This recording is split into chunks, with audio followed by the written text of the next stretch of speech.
From KUNC and the NPR network, this is In The NoCo. I'm Brad Turner, in today for Erin O'Toole. In 2024, chatbots are part of ordinary life. They pop up on your screen while you're checking your bank account or making an online purchase. But a few years from now, it may be just as easy to have a conversation with a chatbot who recreates a dead loved one. That's the idea behind something called a generative ghost. And a researcher at the University of Colorado is one of the people leading the development of this technology. Imagine that unfortunately your mother has died and you need to order some flowers for the funeral, but you don't remember what her favorite flower is. That's Jed Brubaker. He's an associate professor who studies how we interact with generative artificial intelligence. And one could imagine logging into her Gmail and asking the generative ghost, well, what was my mom's favorite flower? And it, knowing all the email, could respond and say, oh, it was a calla lily.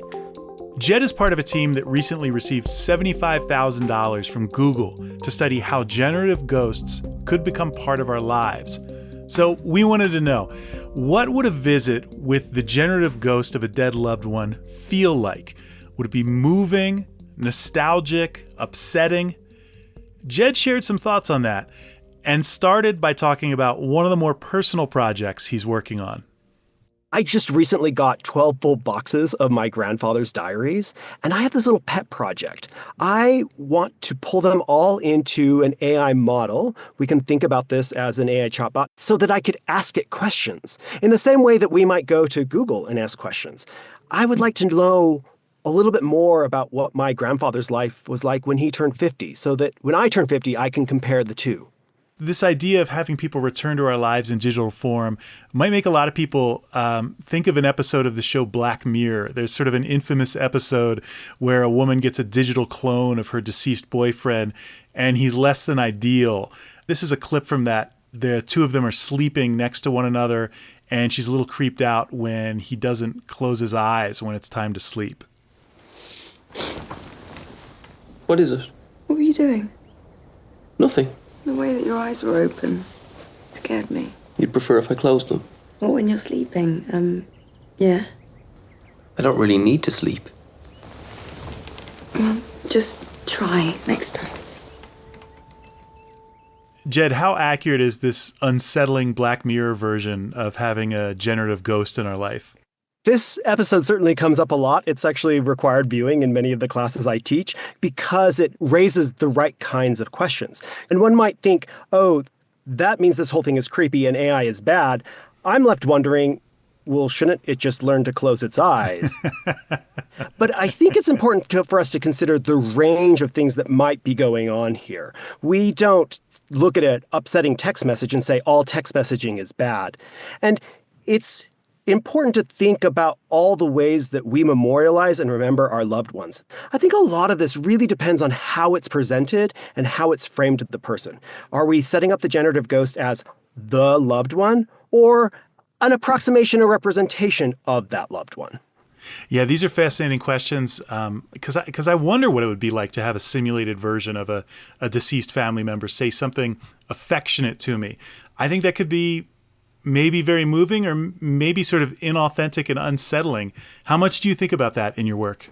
This is central to what we're thinking about. This is one of the key issues that we've laid out in our research that needs to be considered, and that's the relationship to the person who has died.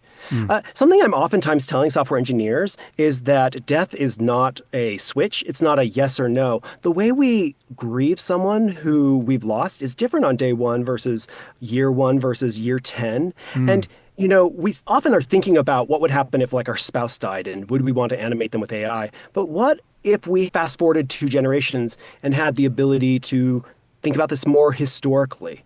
I sometimes think about Disneyland and the Hall of Presidents. I don't remember being really upset when I saw Abraham Lincoln come to life and say fourscore and, because I understood what it was. It really kind of, if we're frank, a really dumb version of AI, and we're coming way further than that. But provided the right context and presented in the right way, these things can be educational, they can be sources of heritage, they also can be fond memorials and ways of remembering our loved ones. You have this grant you've received from Google to research how generative ghosts might interact with us. What are you most interested in looking at in this research? I think a really important question is this issue of representation versus reincarnation. So does the generative ghost represent a person, like in my example of Abraham Lincoln, or does it in some way reincarnate them, as if it recreates them? Are we communicating to people who are using these systems that this is a likeness or that it is them? And I think that sets us up for different psychological relationships and consequences of these interactions. How much do you think about the mental health of the person who'd use this technology and have this experience with a deceased loved one? So I think about this a lot, and I certainly, my undergrad was in clinical psychology, so this is never far afield for me. You know, people often ask this question about, will this be bad for people's mental health? And there are certainly scenarios in which it could. However, if we look at the history of grief, particularly in an American context, we oftentimes have been overly protective of people. For a long time in the 80s and 90s, therapists would tell people, yeah, you need to get over it, like come to terms with the fact that you've lost a loved one. And that's not really how psychologists do things anymore. They acknowledge that we have continued relationships with our loved ones. We still think about them. We maybe visit the gravesite and we talk to them. We still have a relationship. Just the nature of the relationship has shifted. And that's why we see people return to photo albums, go to Facebook profiles as memorials, and continue to have these bonds with the deceased. The question here is, how do we do AI in a way that follows in that tradition and is healthy without necessarily putting people who are at risk of having a more complicated relationship with their grief at further risk? Jed, what excites you most about working with generative ghosts? There are strong opinions about AI in both directions, and all those opinions are merited. For me, I think about this as a new interface, a new tool, a new way of looking. You can think about this as a lens. You know, there is value in looking at photos, and then there's value of looking at journals. There's value in looking at videos.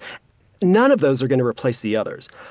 If we think about technology as giving us a richer palette of how to express ourselves, how to experience the world around us, I see this as another layer. Where I get excited in my work is that this gives us another layer to think about and connect with the past. Jed Brubaker is an associate professor at the University of Colorado Boulder in the Department of Information Science. And Jed mentioned another project he's excited about at CU. It's called the Digital Legacy Clinic, and it just launched this month. Jed and his team provide expert guidance on how to manage a loved one's digital affairs at the end of their life. They help with things like email, social media accounts, and transferring important files. We'll include a link to more information on that in our show notes and at KUNC.org.